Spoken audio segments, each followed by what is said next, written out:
For the open forum, we call our panelists here. So first, the Engineer Dalmasio Roel Tobias, our OIC District Manager of the Visayas Operation and Maintenance, Catholic District 1, no, whole region here. And then,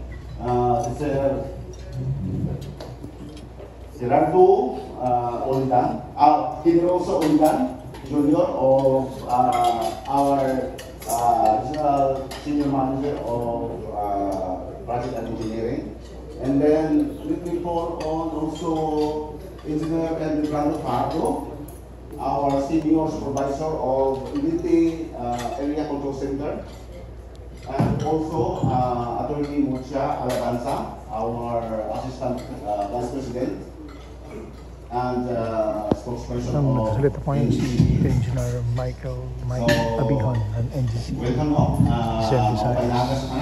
So, majority of us siguro is mga, lalo na yung mga bisita natin coming from Manila is mga Tagalog, no? So, at saka tayo dito is mga waray-waray, no? At saka Bisaya. So, I will siguro na if mag-ask kayo ng questions, mas better na Tagalog or English, no? Para at least malaman nila, no, kung ano yung mga questions natin, no? So I believe marami kayong mga questions, no, from the information kanina from our speakers. So but before that, mag-house close muna tayo, no, yung mga protocols, no, sa Police Open Forum. So first, kindly raise your hand if you wish to ask questions, no? Raise your right hand or left hand, and then state your name, then your position, and then the name of your what LGU you come from, or your media affiliation, no? And then please limit to one question, no? Each and one follow-up question per participant, no?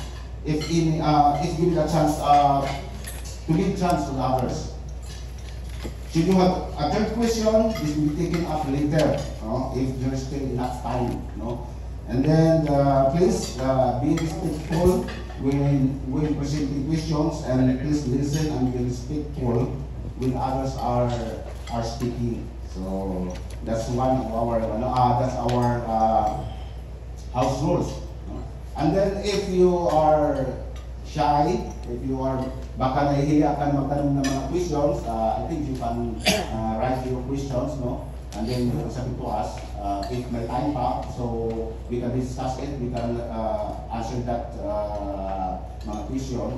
If wala po tayong time, so we can write it through email, no? And then if you need additional reference for this Power 101, so we can send it the link siguro for all the presentations for your reference for. So it's okay. So are we ready? So our panelists are ready here. So the table is open for questions po. So sino po mauna na magtanong ng mga questions? Okay, Sir Ricky Rosas from Infinite Radio FM. Good afternoon po, magandang hapon sa ating mga panelists at sa lahat po na yun. Siguro itatanong ko lang yung madalas na problema namin dito sa Samar, yung power interruption. Kasi, in the previous years, nung dumating ako dito, palaging merong notice ng power interruption. Ang problema pa niyan, sir or ma'am, madalas kasi yung ground halimbawa from 6 a.m. to 6 p.m. ganun katagal nawawala yung kuryente. Pero parang paulit-ulit po siya na nangyayari. I mean, siguro walang buwan na walang power interruption na advice coming from NGCP. So, ito daw kasi yung mga power interruption para in the future, hindi na tayo problema sa supply ng kuryente dito sa Samar. Pero 2025 na ngayon, meron pa rin mga advisories ng power interruption. So ano ba talaga yung nangyayari doon sa mga time na sinasabi po ninyo na ginagawa ng GCP ito para in the future, wala na tayong magiging problema sa kuryente? Anybody or anyone can answer. Okay, ganito sir, no? Para maklaro, no? Anyway, na-explain naman kanina ng presenter ng mga causes ng interruption. Hindi, ang GCP part lang yan doon sa sinabi, kasi meron tayong generating plan, papasok yung GCP at yung distribution, ito yung mga electrical works. Ang GCP, actually, nating bandito doon, naglagawan kami din ng EAC, no, as to the mga outages. Pag yung GCP pinag-usapan, either plan or unplanned, mayroon kaming notice na binibigay sa aming customers. So ngayon, kung ang interruption ay localized, like for example, doon tayo sa Lauang, kasi ito pinakamalayo sa Northern Samar. Pag ang Lauang municipality may ilaw, ang Mondragon, wala. Ibig sabihin, hindi yung GCP. Pag yung GCP, ang cost ng outage, malawakan. So, entire Norsamilco ng mga electric co-ops. Pag Norsamilco kasi nasa area ka ng Norsamilco, buong substation na nawalan sa yan. Ngayon, kung cost ng GCP, in 3 days time, napapadala kami as to the cost of line outages. So ngayon, para ma-verify nyo kung GCP yan o hindi, pwede nyo hingin ang letter galing sa GCP. Halimbawa, nagkaroon kayo, sinabi ng GCP, pwede kami sir mapakahiling ng memo galing ng GCP para ma-verify namin kung talagang GCP yung cost. Pag wala na ibigay sila, ibig sabihin nun, hindi sa amin. So, ako ang nakapirma doon sa letter na yan. Oo.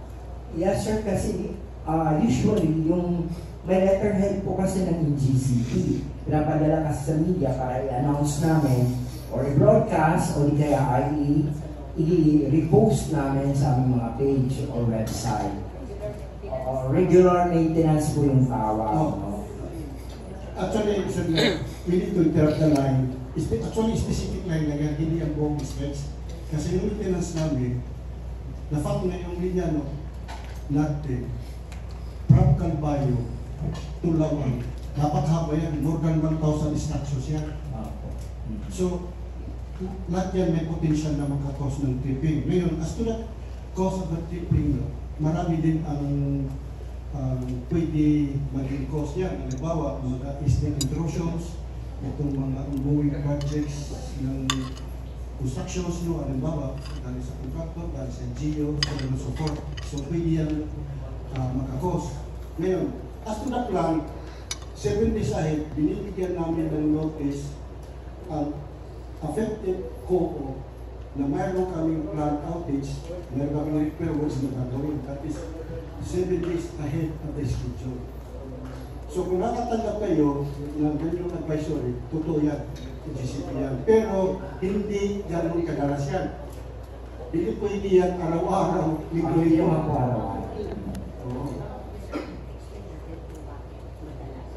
Siya man ang ganyan.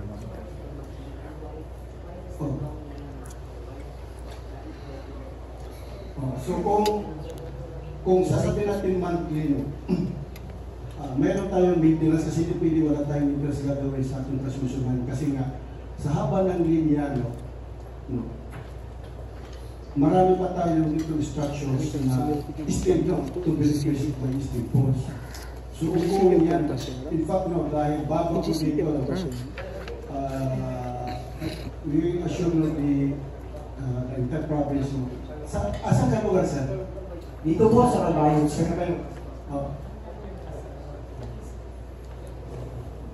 One moment.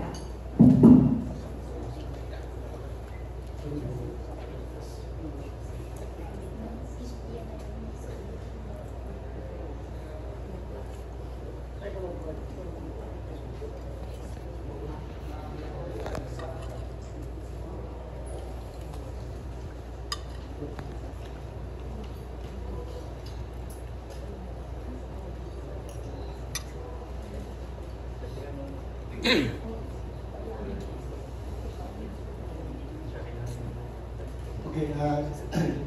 masabi ni Bibi. So ganito nga, para direct to the point tayo. Ito na sinabi ko, no? Hindi frequent. In fact, there was,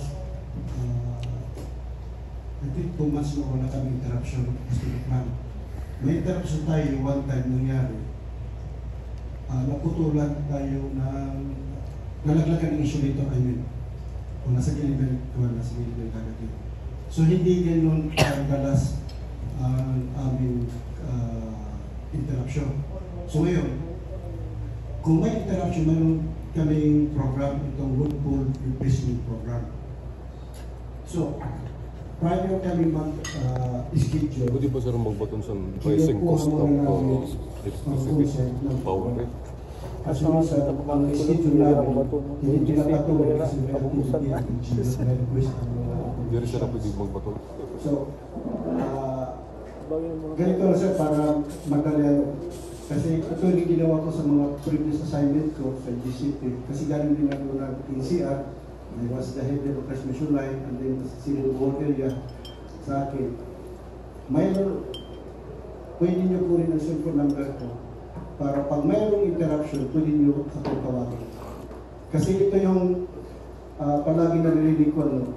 Sa lahat na area na cover ko, yung GCP palagi sinisisi. So ngayon makakuha kayo ng eksaktong sagot pag may interruption. Pag hindi sinabi ko na kuhan na hindi sa amin yan, so eksakto yun to verify to your question ko. Yun na lang lang sir, para kung tayo. Okay, thank you, sir. So, walang discussion. Ako lang ganito. Yung summer po kasi, the summer provinces are uniquely situated. Bakit po? Napaka-konti po ng economic activity dito. Bakit importante yun? Kasi ang kuryente po, chicken or egg. Either, unfortunately po sa regulatory framework natin, kailangan magkaroon ng demand bago kami magtayo. Kaya pinaliliwanag ni Sir na napakahaba ng linya na yun na 1,000 structures. At is that 69 kV? 69 kV. Bakit po importante kung sabihin 69 kV? Kasi ang 69 kV, makipot po na daan yun. Maski gustuhin mo namin ng NGCP na lakihan yung daan para mas maging stable yung kuryente sa inyo, hindi po kami pahihintulutan ng ERC kung wala pong dahilan kung bakit namin i-upgrade yon. Ang isang malaking driver for upgrading that po is demand o gamit ng kuryente. Matagal ko na po yung kumbaga dinadaing kasi nung sa mga una kong taon na nagpa-Power 101, hindi ko maintindihan kung bakit hindi kami makapag-upgrade dito sa summer area. Dito po umaahon sa banda dito yung kuryenteng galing sa Bicol, no? So meron po kaming naga, pero po, pwede lang siyang lumabas sa Ormoc. Tinanong ko nun bakit hindi pwedeng umahon dito sa bandang summer para mas maging stable yung serbisyo sa inyo. Ang sagot po sa akin, kasi kulang po tayo ng power plant dito para hugutin yung kuryente. Ang susunod pong power plant daw, nasa bandang Ormoc. At any rate, 15 years later po, meron naman po tayo ngayong bagong proyekto, yung Calbayo Galen, na makakatulong po sa reliability. Is that correct? So, although po talagang hindi po namin, kumbaga, well aware po kami sa challenges, hindi rin po namin mabigyan ng buong solusyon kasi po, ang parati namin sinasabi, abutan po kami ng kuryente, generation, transmission, distribution, or co-op. Ngayon, mas hindi po namin kayang solusyonan yung lahat ng maging suliranin nyo sa reliability at sa stability ng kuryente. Isa lang po kaming parte. Although, minsanan mo, talagang sa amin ang gagaling yung notice, kami po yung may unplanned, kami yung may plan. Marami hong dahilan rin yun, marami hong solusyon. So, at any rate, yun nga po, I think napag-usapan yung project kanina, napag-usapan ba natin yung project? Makakatulong po yun ng malaki. And hopefully po, mababawasan yung power interruptions na nararamdaman nyo. Pero yun nga po, emphasize ko lang yung sa kanila, no? Marami kong sanhi ng power interruption, pwede yung power plant, pwede yung kami, pwede yung co-op. Sa amin ho, merong planado kung sa inyo may mga sasakyan. Yan po yung regular maintenance. Kasi pag hindi po natin regular na i-maintain, masisira ho. Meron rin kung unplanned, yan yung mga aperya. Yung unplanned po, posibleng anything, halimbawa ho, humihit ng hangin ng konti, may sumabit, o di kaya meron ho, madalas meron kaming nakikitang umaakit na ahas, sumasapit rin ho doon, magiging interruption yun. Pero yun nga po, agaran naman ho namin hinahanap yun para para matanggal yung malakid at makadalo yung kuryente. Opo. Kaya ko po nililinaw, ma'am, kasi dati-dati yung sinisisilan namin pag nagpa-brown out, yung sa Melco. Ngayon kasama na kayo. So parang, sino ba sisihin natin, yung NGCP ba o yung sa Melco?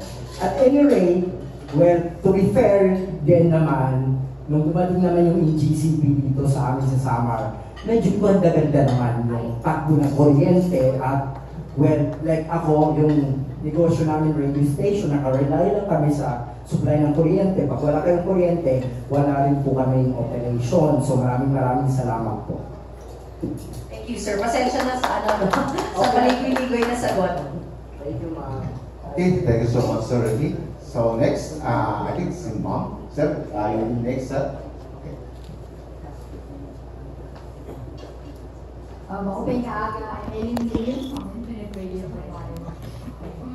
Yung tanong ko po, medyo naka-center dun sa, ang tawag dito, yung paligoy-ligoy din na delivery at transmission ng kuryente. Kasi before EPIRA, sa Melco 1 gets its power directly from the Tamonan power plant, papuntang sa Melco, tapos directly sa mga consumers. Tapos nagkaroon ng EPIRA law, parang yung nangyari, sa halip na bumaba yung cost ng delivery ng kuryente, parang tumaas kasi ang daming dinadaanan. So, kanina dun sa presentation, ito stated that you have 252 na generators na kuryente na dinidistribute ng NGCP to different cooperatives. So, parang gusto lang namin makaruhan yung proseso talaga. Una-una, do we have enough generators or power sources na i-distribute natin sa mga cooperatives natin, sa mga consumers natin, because we have a grand plan na kumbaga, magkadugtong-dugtong yung supply ng kuryente for the whole Philippines. So, yun yung unang tanong. Do you have enough power generators or power sources na may-distribute sa mga co-op natin? And then, yung pangalawa po, yung intricacy po ng pagkuha ng kuryente mula doon sa generator, papuntang NGCP, papuntang mga cooperative or mga member consumers. Paano po ba nagkaroon ng parang masalimuot na proseso na pwedeng i-blame doon sa parang patong-patong na signal doon sa kuryente, hindi lang doon sa transmission, pwede mula doon sa pagkuha sa generation. Kasi parang sa halip na dumiretso ng bili, yung operatiba doon sa power source, yung bumibili ng kuryente, yung NGCP, pag the generator, tapos ibabalik sa kapalang i-distribute doon sa mga cooperative. So parang paikot. Dahil ng kuryente, dagdag doon sa gastos po. Sige ma'am, thank you. I'll try to remember your questions. I-repeat yun lang if I miss anything. Hindi ko muna sulat lahat eh. First thing I want to clarify po, NGCP does not buy and sell electricity. Hindi ko kami kumukuha ng, para mo kaming highway, no? Dinadaanan lang kami. So, hindi ko kami bibili sa mga magsasaka ng bigas para ibenta sa merkado. Ang binabayaran mo sa amin is parang toll. I'm not sure kung may toll road in the Visayas, pero sa sa NCR, we have NLEX and SLEX, nagbabayad po kami ng toll. So ang binabayaran lang po sa amin is yung charge na paggamit ng daanan. Parang toll talaga. So hindi ko kami nagbabayad sir, kasi nasa ilalim po ng EPIRA, may po niyang ipinagbabawal na magbenta kami ng kuryente. Wala po kami pwedeng maging interest sa generator or sa distributor or cooperative. So that's number one. Pangalawa lang po, revenue cap kami. Ano po ang ibig sabihin ng revenue cap? Ang kinokontrol po, unang-una may price control kami. So ang kinokontrol po ng gobyerno through the ERC, hindi po yung presyo per unit namin. Ang kinokontrol po niya is yung presyo, ay yung pwedeng singilin sa loob ng isang taon.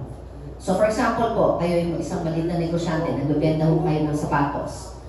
Ang presyo ng sapatos nyo is 100 pesos per pair. For this month, kunyari po nakapagbenta kayo ng 10 pirasong 10 pares ng sapatos. So ang magiging revenue nyo po is 10 times 100 rin sila. Kunyari, I'm very bad at math. There are 1,000 per pair, 10 pairs sold, so that's 10,000 pesos revenue for this month. Pag dumami po yung nabenta nyo from 10 pairs to 20, tataas po ang revenue. Diba? 1,000 pesos times 20, ang kukuha nyo yung pera for this month, 20,000. Yun po yung tinatawag nilang rate cap.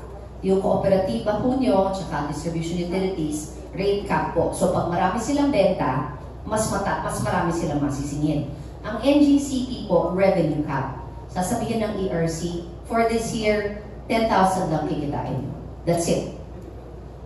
Kesyo dumami po ang benta ng kuryente, hindi po tataas yan. Every year, ilalagay ng ERC, eto lang ang pwede nyong kolektahin.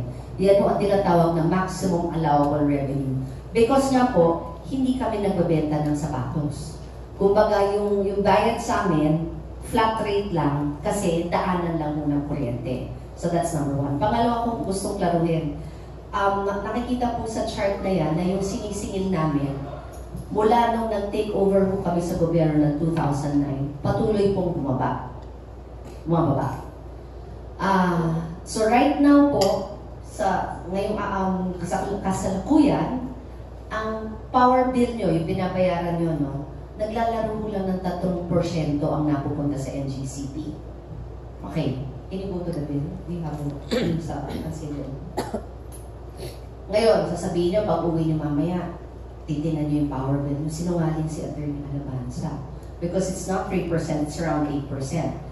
Pero kaklaruhin po namin na yung kinukolekta namin sa inyo, 3% na yung napupunta sa NGCP. Nalalabing 5%, hindi po sa amin napupunta. Kolektor lang po kami. Napupunta po yan sa generator. Kasi meron po kaming kinukuhang kuryente, hindi po pang-benta sa inyo, pero pang-stabilize ng voltahe, ng frequency, etc. Kasi paano ko pa sabihin? Ito mo yung okay na yan. The transmission is around 3%, ancillary services which goes to the generators, pero kami ho ang taga-kolekta, napupunta rin, hindi ho sa amin. Kumbaga, lang kami, kolektor lang talaga. So that's number one. Naintindihan ko sa inyo ho kung ano yung complaint nyo, bakit parang tumaas ang kuryente. I agree. I think especially in this area, napakalaki ho talaga ng kuryente nyo. Unfortunately, yan po yung negative side effect of privatization. Kasi ang layunin ng privatization is magkaroon ng competition. Basic economics po, pag maraming supply, mababa ang demand, bababa ang presyo. Kasi nag-aaway po yung supplier dun sa mga kakapiranggot na gumagamit. Pero kung balik na rin natin, kung marami yung ang gamit, pero konti ang supply, sisirit po ang presyo ng kuryente. Unfortunately for us, nasa second category tayo. Ang layunin mo ng gobyerno is imbita tayo ng napakaraming mamumuhunan sa generator para dumami ang supply, tapos bumaba ang presyo para magkaroon ng competition. Unfortunately, hindi ho natin nakikita yan right now. Apektado rin ho kami doon sa pagsirit ng presyo ng generators kasi kami ho yung taga-kolekta. Sabi ni Sir kanina, dati ang tinuturo nyo lang yung sa Melco. Ngayon, sa taas ng presyuhan ng generation, pati kami damay na. Kasi dati ho, dinenegotiate namin sa generator yung presyo ng bibili namin pang-stabilize. Hindi mo pang-benta sa inyo, pang-stabilize. Sa tawag po niyan, ancillary services. Dati negotiated ho yan. Inutusan mo kami ng gobyerno in 2021, 2022, thereabouts, na gawing mas free market yung paraan ng pagbibili namin ng ancillary services. Una, pinadaan kami sa competitive selection process or yung bidding, no? Kalahati ho niyan galing sa bidding. Yung dating negotiated price namin, yung kumbaga usapan namin ng kontrata, minsan ho, piso ang naging award namin nung negotiated.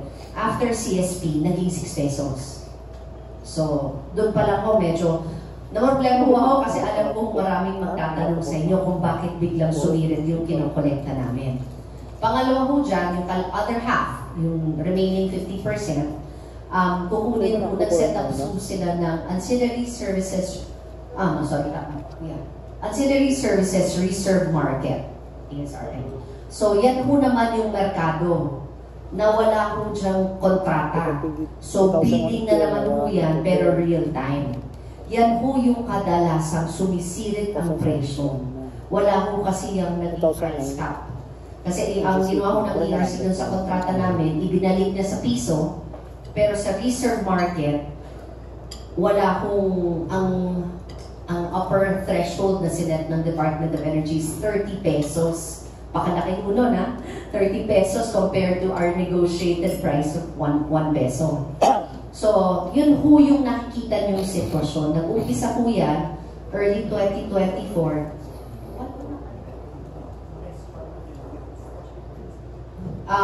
Nag-umpisa ho yan ng 2024, kaya rin ho nag-umpisa kami ng regular na press con para ho maipaliwanag kung bakit ang liit na ho ng kita namin pero talagang kami napagbibintangan kasi taga-kolekta ho kami nung napakataas na presyo ng ancillary services. Ano po yung isa sa tanong niyo o nasagot na mabuo lahat? Sige po. Siguro, para idugtog lang, sino po yung pumipili ng power supplier? Like, for example, for Samelco 1, kayo po nagtatransmit lang kayo ng kuryente, pero sino po yung pumipili kung anong power supplier yung pag-uulan ng kuryente for Samelco 1? Okay, yung procurement strategy nila, nasa sa kanila po yan. Samelco 1 chooses who to buy from. Dalawa po rin yung pinagkukunan nila. Meron silang tinatawag na bilateral contract o yung diretsong pag-negotiate sa isang power plant, at meron rin pong spot market. Again, similar to the AS reserve, ancillary services reserve market. Yan po yung merkado na again, bidding. Mas maganda ho kung Samelco ang sasagot nito, no? Pero ang pagkaalam ko, bulto ng kanilang ginagamit ay galing sa kontrata. Meron lang kung bahaging requirements sa batas na minimum kukunin sa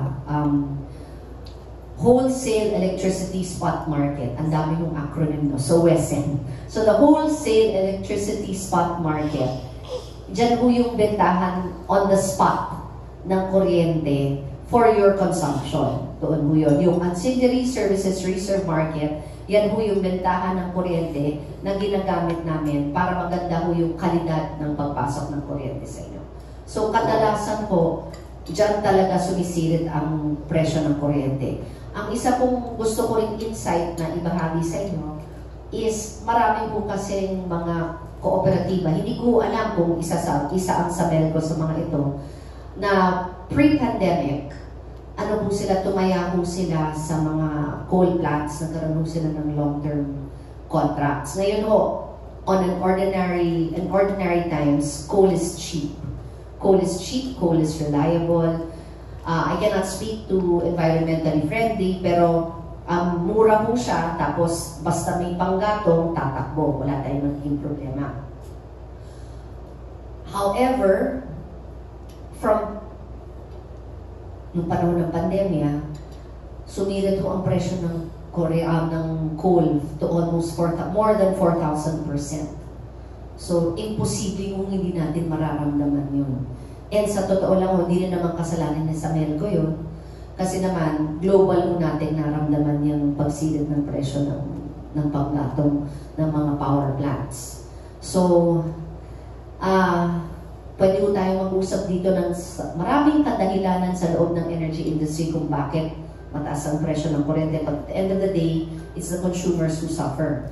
Kasi while kami ho ay mga representative ng NGCP, consumer rin ho kami. So naiintindihan ko yung minsan sabi ko, tipid na ako, bakit tumaas pa rin? Or parang hindi na ako nagbukas ng aircon. Wala ho akong isa ho akong wala akong ginawa kundi magpatay ng electric fan, ng ilaw, lahat na lang, tatanggal ng plug. And I know many of you can relate, pero no matter how hard you try, parang either walang epekto or tumataas pa. Naiintindihan ko yun. But that is the reality po. Mahal ang kuryente, hindi ho sapat ang competition, hindi ho kami makapag-upgrade sa ginugusto namin kasi regulated ho kami. And may dahilan ho naman yun, kaya i-regulate kami para rin hindi kami magtatayo ng 8-lane highway, barangay road lang yan. No? Para naman po, kumbaga sakto lang yung itatayo namin. And like I said kanina, chicken or egg, mas gaganda ang sitwasyon kung lumago ang ekonomiya para masuportahan yung kinakailangang development. Pero kailangan nyo ng kuryente para masuportahan yung paglago ng ekonomiya. So, mahirap pong sagutin yan. That is something that our government must tackle. Okay. Thank you so much, ma'am, for that. Thank you so much, ma'am, Ellen, for the question. Next is Sir Oscar. Sir, you will go to the point, sir.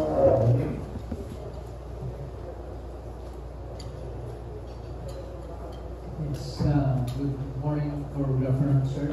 So, my Oscar Margo po from Star Radio at gusto lang pong tanongin sana kung could you identify po yung mga source po, power source po na kung saan yung GCP po or pinagkukuhan po natin ng kuryente dito po sa Samar, Leyte, ang biliran po para alam po namin kung itong mga power source po ba ay kung sino-sino and sapat po ba yung talagang binibigay na kuryente para sabihin natin yung kuryente, yung power supply sa Samar ay stable at hindi po nagkakaproblema.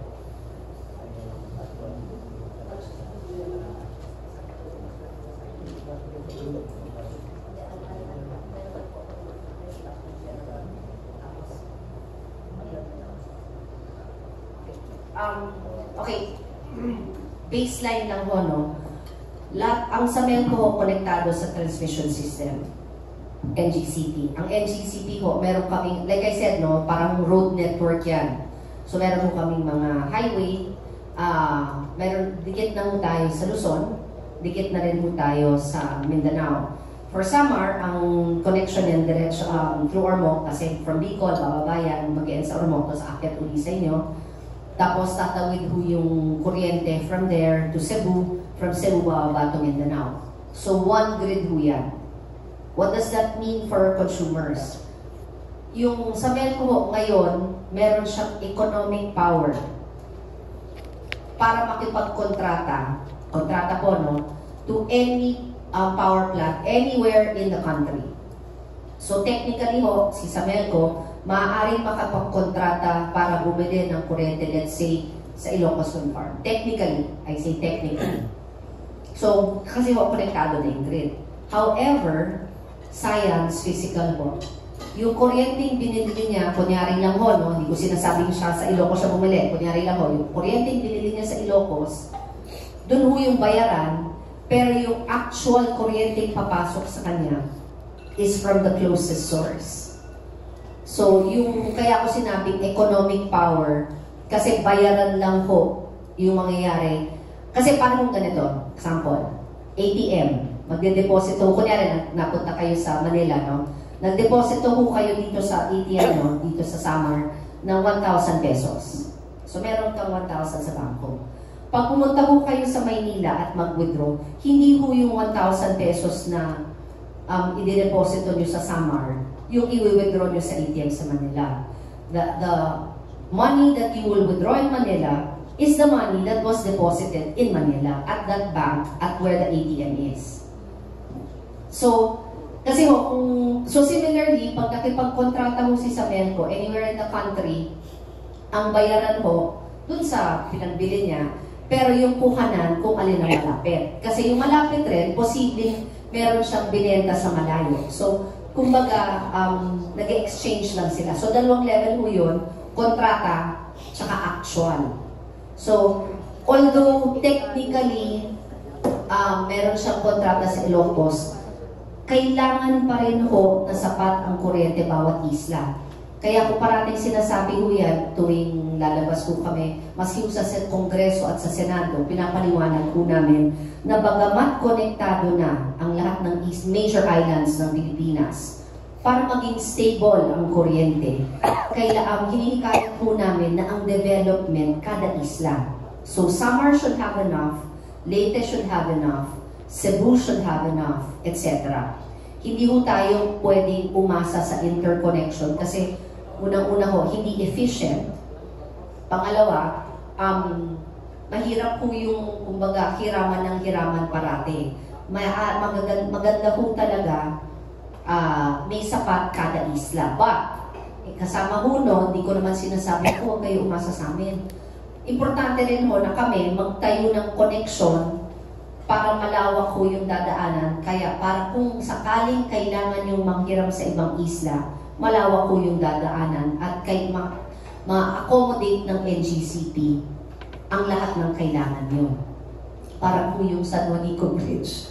Dapat ho, meron kaming redundancy dyan para pag nasira o lumakas ang traffic, hindi po dumami ang dadaan, hindi po matatraffic dun sa daanan ng kuryente.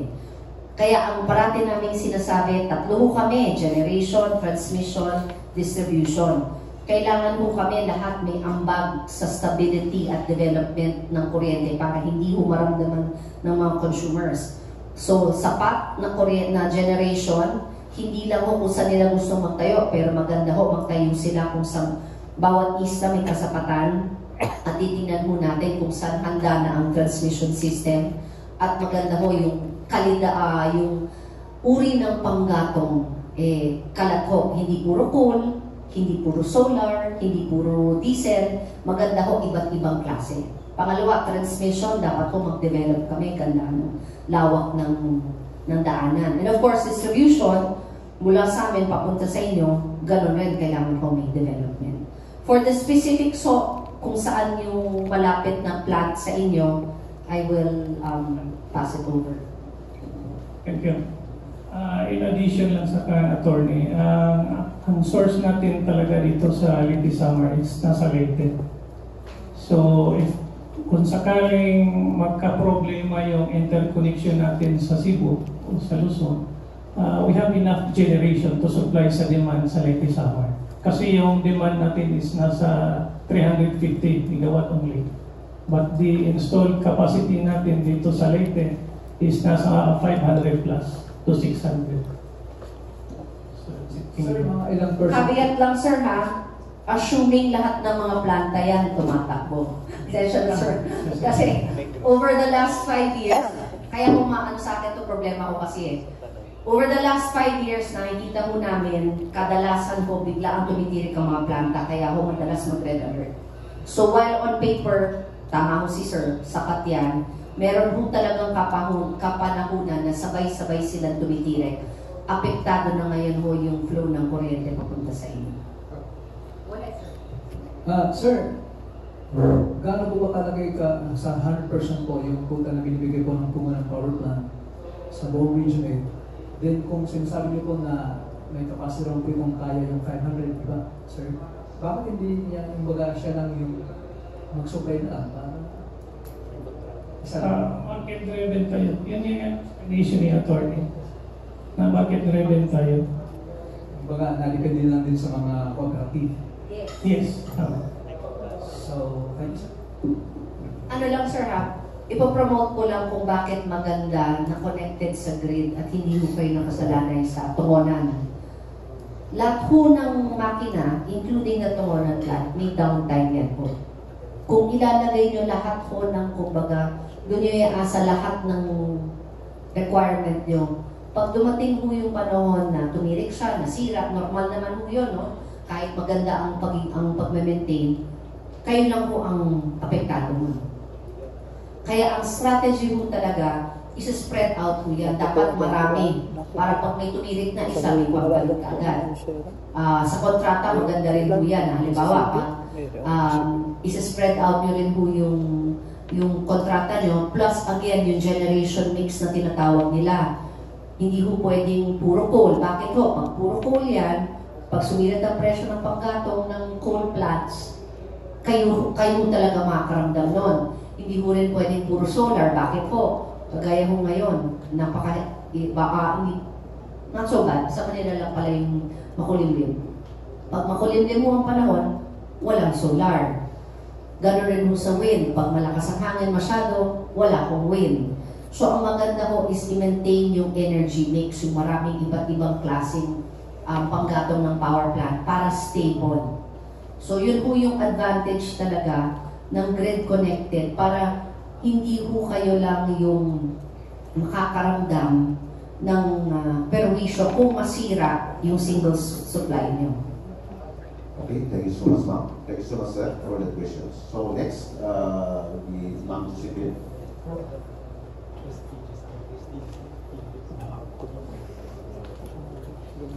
I'm Josephine Mendoza of Calvary Journal. So I have actually 3 questions. One is for information added info. And then the other one is an issue. And then the other one is a concern. So, sir, for your information po, hindi po sa akin galing yung questions. These questions are raised on our inbox. So, parang sa community talaga siya, sa ground talaga siya galing. So, the first is for clarification. We see Attorney Alabanzo was talking about ancillary services. I may have missed some part of the explanation, but please clarify which part of the power transmission is the ancillary services, because it affects the rise and the increase and the decrease of our power rates. Continue to the... Hindi nyo makikita yan sa bill nyo. Pero kami po, nagpapadala kami ng customer bulletin sa Samelco and other co-ops. Pinapaliwanag po namin yung component ng bill. Do we have a slide ng bill components? Ayan, lakihan mo. Yan, ito po yung laman ng power bill namin. Meron kong makikita nyo, masakit po sa akin to. 46% is transmission, 56-57% is ancillary services, and 12% is others, taxes, mga other stuff. No? Pero kita niyo ho, ang kinokolekta sa kapagkao, ang kinokolekta ho namin, less than half na pupunta sa amin. More than half na pupunta sa generators. Ang tanong niyo ho, saan namin ginagamit yan? Kasi ho, ang kuryente kailangan pagpasok sa sistema, stable po siya. Marami mong klaseng ancillary services, lima lang po. Pero susubukan kong paliwanag ko, pinakamadaling paliwanag mo. Sa inyong mga bahay mo, no, kunyari, meron na kayo supply ng... Sino sa inyo may mga tangke? Kasi ako nung may tangke kami ng tubig, para kami nawawala ng tubig. Pag nagbukas po kayo ng gripo ng tubig, sisirit ng tubig, diba? May pressure po yun. Pag sabay-sabay mo kayong magbukas, lahat ng gripo, lahat ng toilet, mag-flush, lahat ng shower buksan, biglang hihina ang flow ng tubig. Similarly, ganyan po yung action ng kuryente.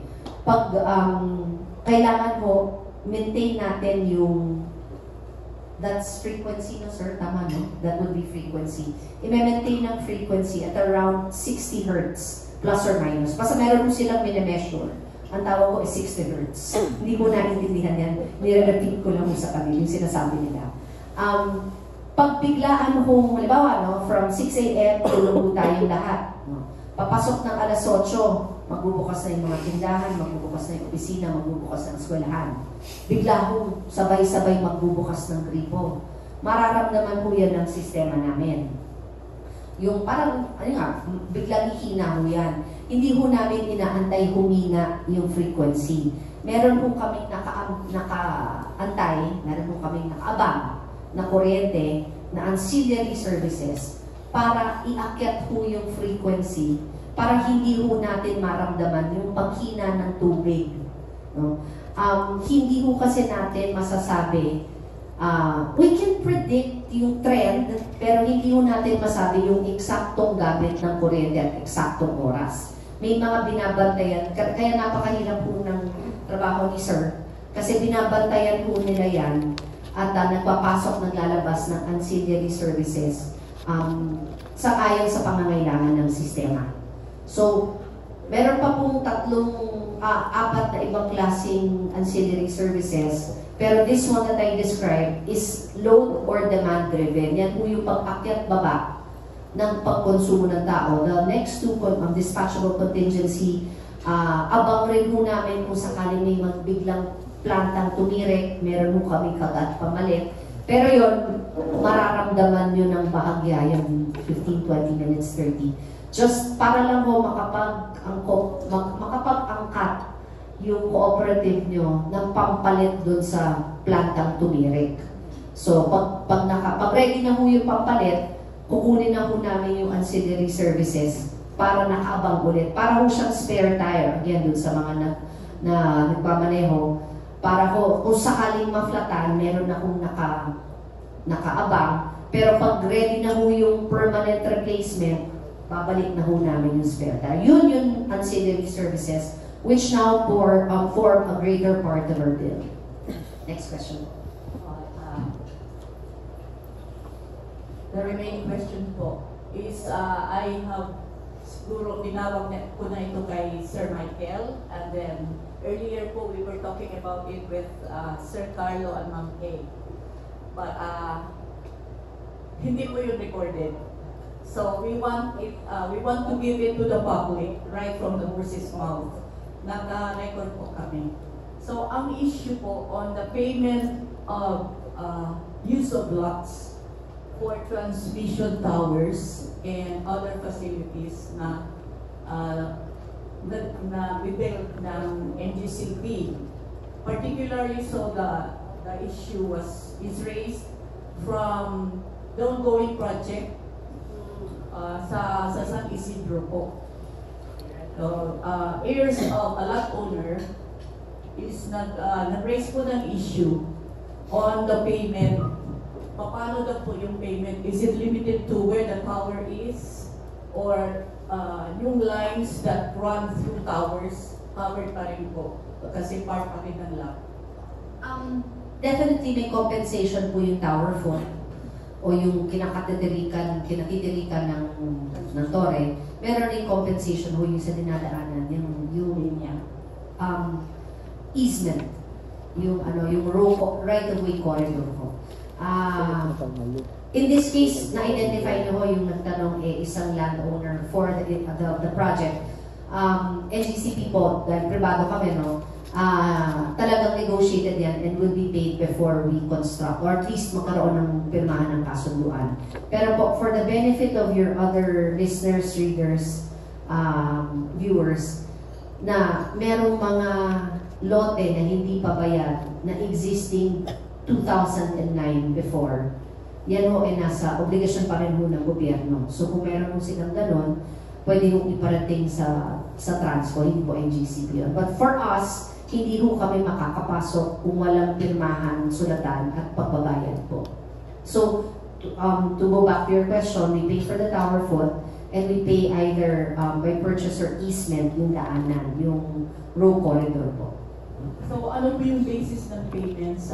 Is it based on the assessment value or the market value of the lot? Usually po sa amin, like I said, regulated po kami, highly regulated kami. So, hindi po kami basta pwedeng magbigay ng basta negotiated price. No? So, we are limited by what can be proven. So, in the case of this landowner, ang una po niya talagang matatanggap is yung offer to purchase or to compensate based on BIR zonal or yung assessed value. Kasi po, sa amin, hindi ko kami pwedeng mag-invento ng numero, kailangan mo nating patunayan sa ERC yan. So ang unang at madaling kunin na katunayan ng presyo is the assessment. So yan po yung unang offer namin. But again, parati naman namin sinasabi na maski may offer na yan, pwede pa rin kung sila mag-counter offer. Basta kung meron silang katunayan ng fair market value, pwede kong i-negotiate ng NGC. Basta kung merong katunayan dun sa presyo yun. But if they receive an offer based on assessed value, kasi po yun yung pinakamadaling kuning valuation. Thank you. Parang clear na yun doon. Okay, isang concern po, parang lately, marami tayong nalalaman na tinatayong windmills which can be power source also. So ang question po, people's concern, na concerned citizen is to help lower power rates. Kasi they have this notion na pag operational na daw yung windmills, parang bababa na yung power rates. So that, ang tanong po is, can MGCP help arrange acquisition of power supply from these windmills power producers? We cannot aid in the acquisition kasi under EPIRA po, yung batas na nagpatupad ng pagsasapribado ng energy industry, mahigpit po pinahihintulutan ng NGC magkaroon ng interes sa generation. Pero may role pa rin po kami dyan sa mga windmills na papasok. Kasi po, hindi po sila pwedeng makapagbenta kung wala po silang dadaanan at